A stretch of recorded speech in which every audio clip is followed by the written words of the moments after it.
We've been focused a lot on the Shanquella Robinson case, which is good because we're finally getting the mainstream media's attention about this, even though it's not nearly enough. I want to focus your attention on another sister, Brittney Griner.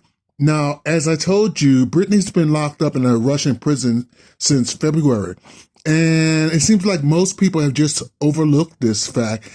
Now, I already told you that she's in a Russian prison, but they moved her to a penal colony, if you haven't heard. Now, a penal colony is the worst of the worst. The conditions are terrible, and she will be forced to work, or she's already being forced to work 16-hour days.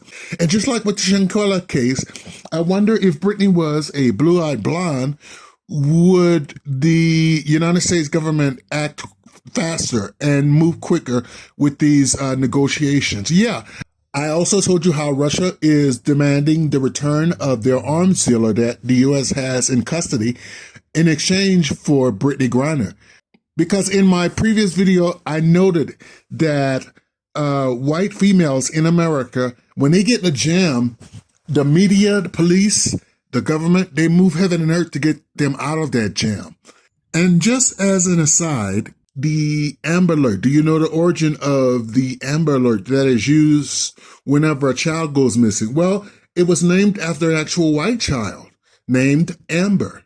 So I say all that to say this. When a member of the dominant society needs help, the dominant society helps them. We are not part of that society. So when one of ours is in trouble, we need to step up as a group, as a family. Sometimes I wish Donald Trump was in office right now, not because of all the bad stuff he's done in the past, but because him and Putin are tight. I mean, they're like bros, And if he was in office, I think it would take just one phone call. Trump would call Putin and say, hey, can we get our girl out? I know that you want that arms dealer, but let's talk about this. And if Putin insisted, Trump might actually just release that arms dealer. Doing so would give him props and give him credibility with the black community. She's serving a 9-year sentence, if I need to remind you, a 9-year sentence for what? Bringing in a vape pen and vape cartridges into the country. So while we talk about Shanquella Robinson, let's not forget about Brittney Griner, okay? I'll talk to you guys later. Cheers.